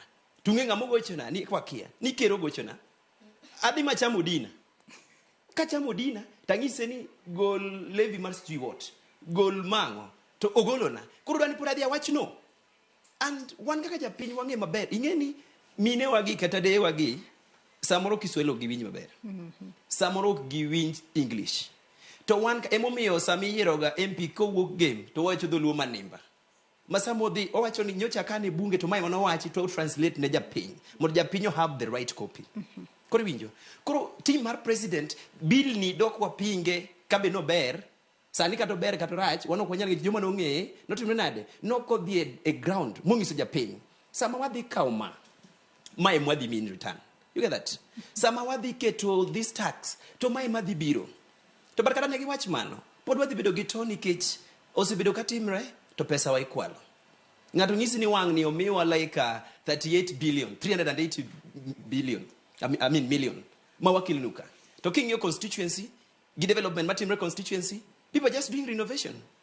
If they tiwiro out, today koni renovated by CDF. Why should we do that?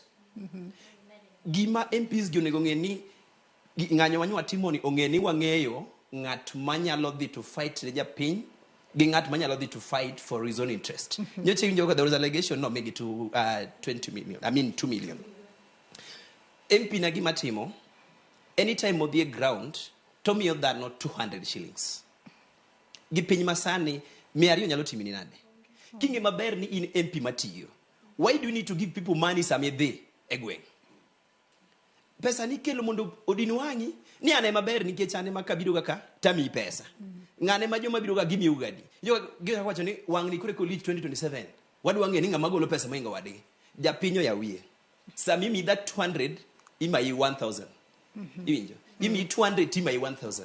Tima yi kuom wodi kama maiti mohala, wodi bende tiyo Nairobi, oka 1000 kuomi, oka 1000 kuom wodi, ito dugo dalo 200. One kaka youths. What the drive a campaign. Ma wadwa wacho ni we need to reduce the cost of politics. Sami bire gweng, iwacho na bunde abiro kambare. Chok na jongware.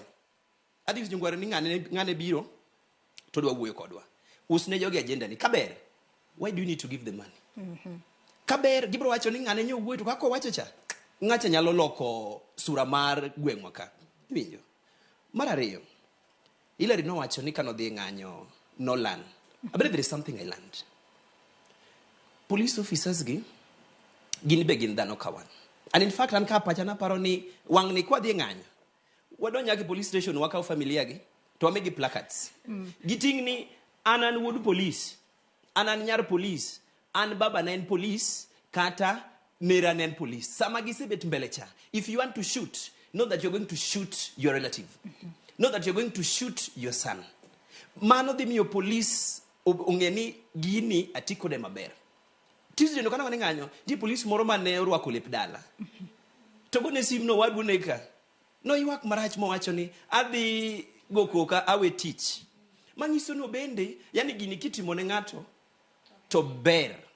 To sama ino donjo ni, modonje remo to rachni. Ineno, mano nego ngisi ni wan dhano wate. In fact, analuor angama luor. Nikech ngimana ni is very precious. I spend a lot of money ngimana ni. Mondo bicho kuma ntieni. Koro sama wuok na dhi nganyo to angeni nitie joma dwara. And adwa nyiso youths. Let us not be careless with our lives. Ineno, sama wuok ni wadhi nganyo. And in fact I prayed ni Nyasaye awuok adhi e lweny. In fact nitie muma moro mane wan godo gosiep na moro. Notingo mumo keto mbele. You get that? Nangiso ni Nyasaye awuok adhi e lweny to lweny ni en mar konyo piny. Yetimre nade? Yeuma. Tiagas o en gima koko kai dichiel. Ok digom ni moro chako yudi. But now, ne pod we push ourselves. But now there are limits.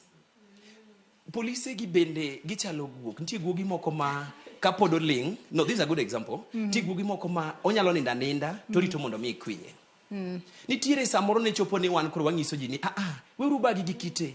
We urubagi gikite. Adira dhano to nikech koro an police okochuno ni kigoya gi kidi abina dhi marach. Ineno. Kati nyalo hinyori. Abina dhi hinyira. Koro gimomiyo tia kasiti ko mondo ket dhano mabor. Koro let us not be careless with our lives. To wangeni police gi eki ginangono gin dhano kaka wan to gin jok mawuok e familia wa moko mo chulo nwa fees moko be nigi familia. Koro wakaw kaka japiny kik wabena dir watimre nade. Kes moro no timre Bondo. And adwaro duoko ne police ma nyohinyre no mos makende. Ngato kaka an ok nyal wuoch ni koro akaw rungu ako police ka thuol. Police ni nyote mongiso jopiny ni kata be ni wacho ni jowa moko tiyo gi bunde marach mara ni na tiyo go maber. Igo rungu runge madhi auchiel bunde no tingo mana kama. Olwar piny to bunde ni budo tingo mana kama. Mano was a good example sama wakwedo police moko to enone kwa timo nade onego wapuoe gi kaka nyotiyo gi bunde mare maber. Koro mano isi japiny sama watimo gigi wange na ngono ni wandana wate. Samora bende kinya dhi bedo police to nyo ane nganyo ka. Iwinjo. Mar adek. Mana piyo wadongi thuolo matin. Gima nyaka jatend ker team. Na winjo kana gisomo jadi wacho ni for the next 1 year gidhi ndiko ji. Ndiko mane gimok wadwaga nikech wan 10 waonge ga tich. nyaka gindiki wadwaro gol kata ministry moko ketwa kuno we want sama di tich abro wacho ni sirkal omiyo gima maber to samomio dhano mang'eny tich ineno kiwacho ni adier tich to onge sirkal kan lakini inwang'o ka e game ka nywa ka obende ojende 10,000 wakona at least tich dhi mbele wang'e ni kendo kochako kawo moko to ka 10,000 to mato onge makata matin mowuogi kabiro to MPs gi ineno ka gidiya ni ng'ane nigona piny kaw mai to watwa dong we must bring an equality sama wachiwo tije gi kina jopiny to nyaka wanyis nyaka be waket ni manyo wuok ni ema kama to joma wako area ni gin joma kama to gin joma nyo qualify you get that mogik wajna tema pio ng'anyo ni omiyo wang'e ni sirkal opogre to pogre nade sate waneno ga there is a protocol in government kanyo wan gi crisis manye jatend piny golo wuoyo to konego beni ng'amo nego beni kuongo wuoyo en deputy ko ka en gimo dwa wacho then mar ariyo president tieko to mae to in fact nego beni gin kumra achiel to mae to ng'ato ni Mombasa mabenda lo moko dhi gi bag ne ndege mabe manini ma public to ng'ato ni Nairobi ka nyiso ni sirkal ka be jogtimo nade jogi gore iye ka ndi jomong'e adieri nitie jomotimo nade joma kia adieri mondo mi sirkal otim maber jatend ker President William Ruto gima nyako tim o bring his house in order oket jogi teko moro achiel giriwre mokwongo eka wanyalo nwang'o development kaka japiny mane gima nyalo adwa nasomo moko kuom ote ma joneno magwa chwalo mana mapiyo piyo bang' mano tanga miu 30 seconds ma mondo mu wach mogik kasto ng'iswa ni ka be express mano ma saa 8 odiochieng' ubedo kudonje kose oyo ote ma kamago adwa nasomgi achiel kachiel ka watieko ang'e ni wadong' kod dakika 3 kende to watieko twak marwa okinyi ma kawuono Gideon Aderik wacho na wuok e boma ma Kisumu an achiel kuom jenzi ma Kisumu adwaro wacho ne Ruto ni owe wuondo jopiny kane pok odonje apisi ne osingo nwa gik mang'eny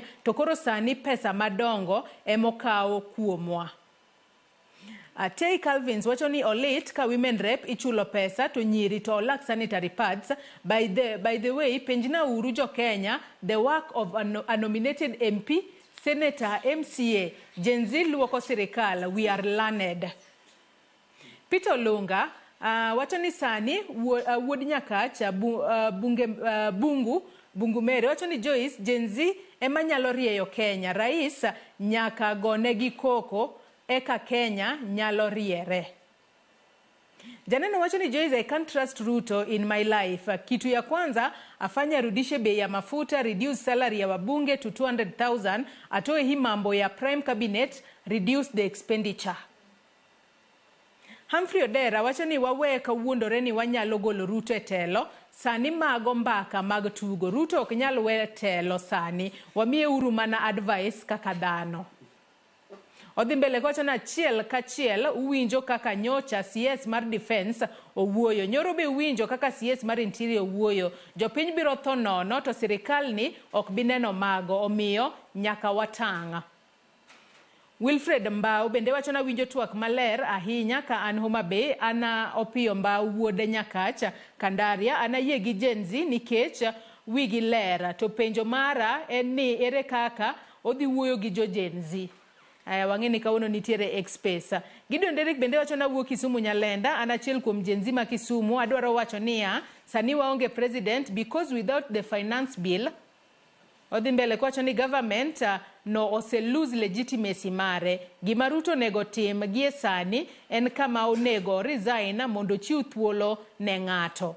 Mago mana moko kuom ote ma joneno magwa chwalo no odiochieng' ma kawuono. Hilary achak kodi e bwo nyiriri 30 wach ni mogik to bende dhi join Express mana mapiyo piyo. Mokwongo ang' na decide ka dhi join Express kata ok adhi join. Mar ariyo ni penjo ni ere kaka ng'anyo osekonyowa. Yiena mondo awache ni ng'anyo nomiyo president ogolo finance bill gi measures moko ma odhi keto, but magi gin mana ceasefire. Wan gi chandruok maduong' kaka jo Kenya, kaka oganda manie territory madwa na move forward. Shida wa achiel ma president Ruto nyalo identify makoloso to watiko problems gi te en biro gi a proper economic development strategy moketo piny mobiro kono ni wan kaka Uganda me strategy modwa develop in the next 100 years mako wuok to president moro biro to mane ma president no luwo ka moro no wuok to president moro biro to mane ma president no luwo to ok ni ng'ato ka ng'ato biro tok 5 years obiro guesswork ne tok 5 years ng'ato biro guesswork ne tok 5 years ng'ato biro guesswork ne pesa wa mar oganda ng'ato dwa godo shopping ka shopping mar jikon ni siling 50 anyie godo kitungu 50 anyie godo sukari erokamano ahinya thuolo marwe marumo Okay, what's gimag'eyo niya nwatem wan kaka Gen Z wan ka ok nwayie mondo pinywa dhi aridiridi kata e holo mar okak ma ok wadwar. We will defend what rightfully belongs to our people. Erokamano ahinya. Lois, wachni mogik ka be idhi join X-Space kose? X-Space nyaka dhi nikech ma president ma Kenya. However much ni wa disagree to some extent, but the respect we still accord to him kaka jatelo ma pinywa. Nitie gima ne owetena ariyo wacho, Juliet gi jatend siasa ne. Nitiere gima an natie sirikal sometime back kana tiegra. Nitiere gima iluongo ni public participation. To nitiere gima iluongo ni civic education under devolution. Jopiny watimo kosa marach. Asedhi public participation ka orwa gi sirikal wadhi piny ka. Joyce ng'a biro onge. Yet we blame government. How? Nikech we take the data, kwaseteko gima jopiny dwaro, to watero malo. Idhi kata Siaya, kwanza ma Homa Bay county. Riuna gi Kisumu. Tidhi na Migotwa. TX Siaya. Performance is very poor. Jopiny onego chiew dhi public participation koro. Makueni is doing well. Kirinyaga gininde timo maber. Ogidhi. Koro next time ko landi ni jidhi public participation. Go there. Erokamano ahinya. Atieko ga mara achiel asaija. Mana mapiyo piyo. Sirikal owinjo bed gi flagship project. The previous government ne nigi Linda Mama, Expressway, gik moko. Marwa ni be koyie. To bede gi flagship project makata higa ni korumo. Oweyo signature ne moro chieng'. Erokamano ahinya. Abunde mana mapiyo piyo. Thuolo marwe morumo. 10 seconds. Kaka Gen Z kendo kaka ng'atno ma ng'iyo weche mag sirikal kendo ng'iyo kaka utachino margi adhi akisha ni a join X-Space kendo adhi nyiso an gi grupo ni confident team kendo aseng'iso gi ni kango chopo sabor in fact gibed kanyo sa 7 gi dakika 45 mondo wamany space wamany kombe jo confident wadonjiro X-Space wawinj kaka ker wacho to mogik donje X-Space ni gima dhi timre ma dhi konyowa kwasedonje to wa translate ne jodala ang'o ma wawinjo kacha ang'o ma kero wacho to resolutions mage mwame erokamano wanyikora moga jwang erokamano ahinya. Devina mana mapiyo piyo. Agoyo erokamano lakini adwaro nyiso jogewa kiongoswa mani malo kacha ibed jaod bura ibed MCA ni waneno kendo wamaku kendo wan kodu koro anto adhi tieko ka oromos ne jodala wa joka diang joko gingo nyathina Albright osiepena mani rongo winyo big up to you all. Erokamano yidhi join X-Space.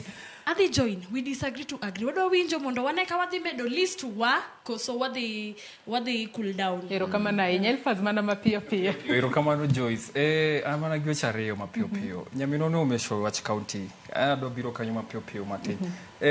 Gini kaka wamako national government, Kenya kao ni serikal ariyo, national gi county. Accountability modwaro e national government kae onego translate to the county government. The Gen Zs in those counties, let's put the MCAs accountable, waket governors who are accountable. Mugi kabisa. Kenya ka wangi jomo di school sana. Kata reports mose goal Kenya ka be seriously. Wadoguru vision 2030. In specific in this regard, Kenya political pillar, ntikumo wachone we should move Kenya as a one nation. And moving Kenya as a one nation is respecting the sanctity of human life. Erokamano. Erokamano ahinya. Juliet wachni mogik.